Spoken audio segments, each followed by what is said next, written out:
to lead the Broncos to an offensive touchdown, but the defense was able to pick up the slack, sacking Derek Carr 4 times and returning Carr's only interception for a touchdown. The Broncos improved to 5-0 with the 16-10 win over the Raiders. Stephen A., how concerned should this Broncos team be with number 18? I think they should be incredibly concerned, personally, Skip, Molly, because here's the deal. Your running game, C.J. Anderson, Ronnie Hillman, combined for only 43 yards on 18 carries. They didn't even average 2.5 yards a carry. If you're not running the football, you're putting that much more pressure on Peyton Manning. Those 2 interceptions he threw, by the way, to the ageless wonder that is Charles Woodson, who never had an interception in his career against Peyton Manning. 2 39-year-olds. That's pretty good. Right? 2 39-year-olds is Charles crazy. Woodson is phenomenal. Phenomenal, considering his age and the position that he plays and what he was able to do. Excuse me. And that second interception was spectacular. And that was a flooded ball on the part of Peyton Manning. There was no zip, a lot of air under that ball. Charles Woodson read it all the way, went over there and snatched it out of the air. I give him a lot of credit for that. But nevertheless, the fact is that Peyton Manning, some of his passes, I know, Skip, you religiously say he never had the strongest of an arm to begin with, but some of these passes are quite alarming in terms of how long it takes them to get to their destination. And I look at it from that perspective, the absence of a running game, the fact that, again, Oakland, we're talking about a team that's real weak against tight ends.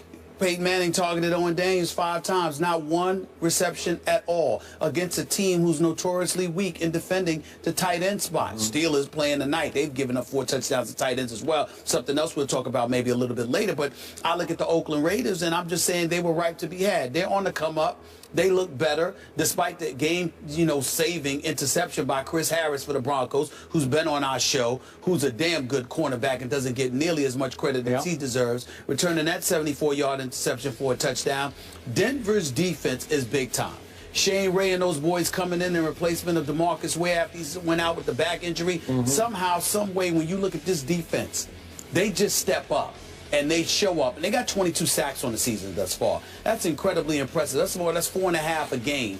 So I'm looking at this pass rush. I'm looking at their secondary. They've got the secondary. They've got the ability with Von Miller and others to get to the quarterback. You got Aqib Talib and Chris Harris back there. I look at them as a very, very impressive defense. Dare I say potentially elite.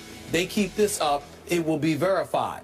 But offensively, this team is not winning a Super Bowl with this offense, playing the way that this offense is playing. You're not going to be able to pull this off against Cincinnati. You're not going to be able to pull this off against Pittsburgh once Big Ben Roethlisberger comes back. And you're certainly not going to be able to pull this off against New England, led by Tom Brady. So somehow, some way, your offense has to get back to the business of scoring points. No touchdowns, 2 interceptions by Peyton Manning, a running game that is suspect, and really no tight end to speak of. Because when you think about the loss of Julius Thomas, so now in Jacksonville, the fact of the matter is that having him there with Emmanuel Sanders being sandwiched by Emmanuel Sanders on one side and Demaryius Thomas on the other was a very, very big deal. There appears to be a hole in the middle of Denver's offense combined with the running game. Essentially, what you're asking is a 39-year-old quarterback, as brilliant as he has been, with a suspect arm at this stage of his career in terms of consistency, Skip. Not that he can't make the throw. It's that over the course of 60 minutes, how many of those throws can you make relying on folks on the outside instead of folks in the middle of the field? That is not going to produce a Super Bowl appearance or a Super Bowl title for you. I'm very concerned about Denver. Okay. Before I answer Molly's question, allow me to say I did go way out on a limb and say the Raiders would upset the Broncos in the Black Hole. And midway 4th quarter, Derek Carr had driven his team all the way to Denver's 31-yard line. He did. They're within field goal range to go ahead 10-9. And on 3rd and 5, you talked about it. He threw it to Chris Harris Jr. I don't know what Derek Carr was thinking, and it goes 74 yards the other way, and they lost. That's how close Oakland was to pulling that game off. I still love this young Raiders team. It's coming, and obviously Denver's offense is going down. It's going south right now. But now we're back to the question. Am I ready to jump off this bandwagon? Is it time for panic in Denver, Colorado? Absolutely not, because of everything you just said. we've got to give Peyton Manning a big break. He has next to no running game to complement his mediocre arm. He's always had a mediocre arm, but he's often had a decent running game, especially in Denver. The last, what was it, 7 or 8 games last year down the stretch in Denver? I thought they had the best rushing attack in pro football. And now you get 43 yards against the Raiders yesterday. Now you're averaging 71.6 yards a game. Do you realize if that held for the whole year, that would be Denver's franchise low for a season in its history? You have to go all the way back to 1961 when they averaged 77.9 yards rushing a game. Right. They're way under that at 71.6 now. Well, that's shocking to me. That's reason for panic. Right. You've gone from the best rushing attack to, I think, the worst rushing attack? Really? Yeah, I agree, but Skip, allow me to go back to my initial point, my major point, rather, about all of this.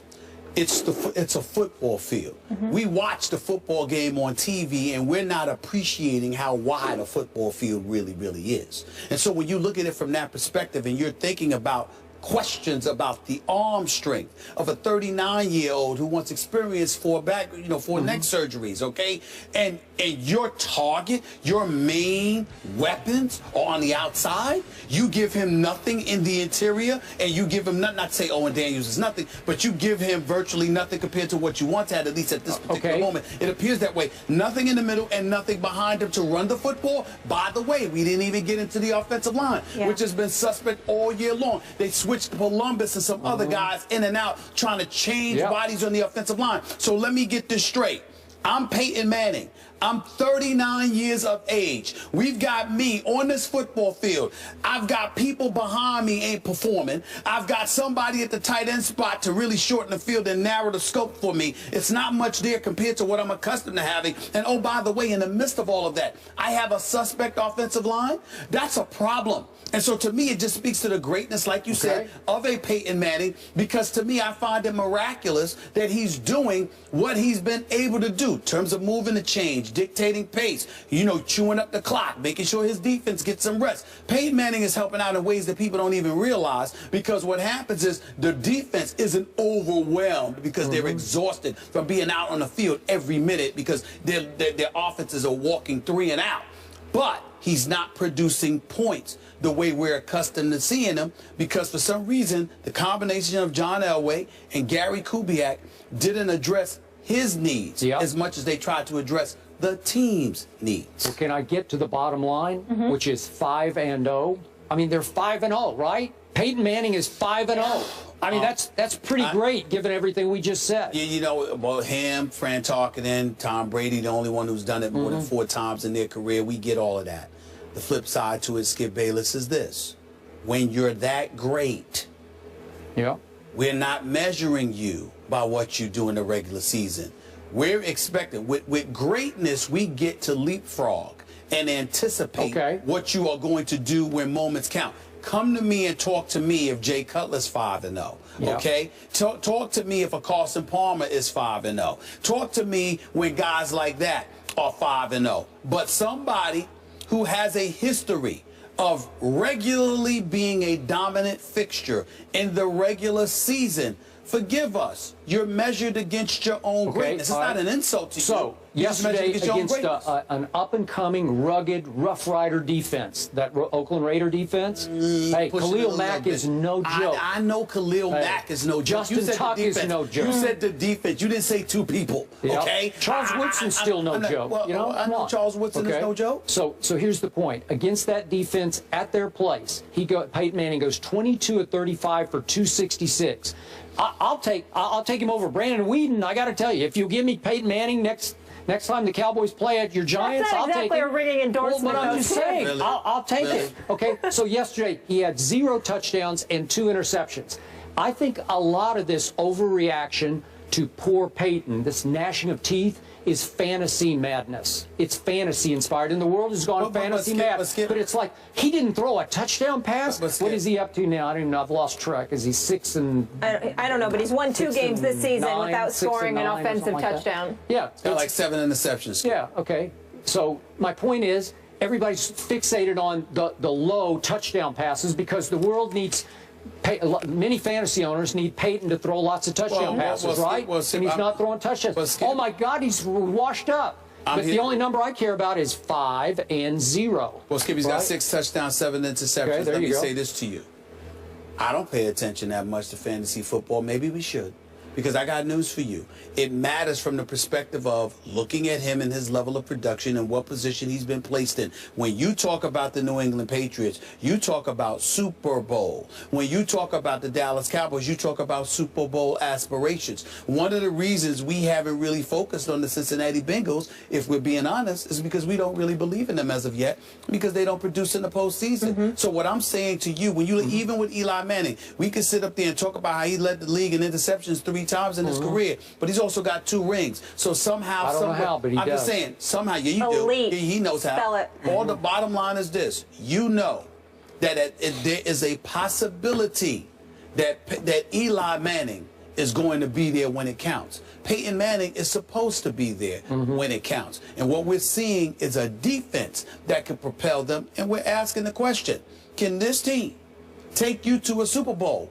And we both know with the way this offense is playing, that answer is hell no. Hell no? Hell no. Wow. Okay. As we mentioned, the Broncos have won gonna win the 2 West? games. Yeah, what's that saying? Well, San Diego, it says you're going to get a home playoff game. Kansas City, San Diego, Oakland. Really? Well, you want a cookie? I want a home playoff Kansas game. City's I got secondary one. is I'd like a decimated. cookie. Jamal Charles is out now. The Oakland Raiders are on the come up. Well, and that's what I'm San saying. Diego, we're trying to discover whether or not they're relevant. They get Antonio Gates back today. We'll after find his out. 4-game suspension. Yep. God bless him. Can I get this nugget out I really like? The Broncos have won 2 games this season without scoring an offensive touchdown. The rest of the league, 0 wins when failing to score a TD on offense. Team effort? Good nugget. Can I get a cookie? Defense. I like it. You get a whole bag of cookies. All right, the Eagles didn't have that issue. Their offense was explosive against the Saints. Is this the offense that we have been waiting for? Our former Eagle, Eric Allen, will join the desk. Back in a few.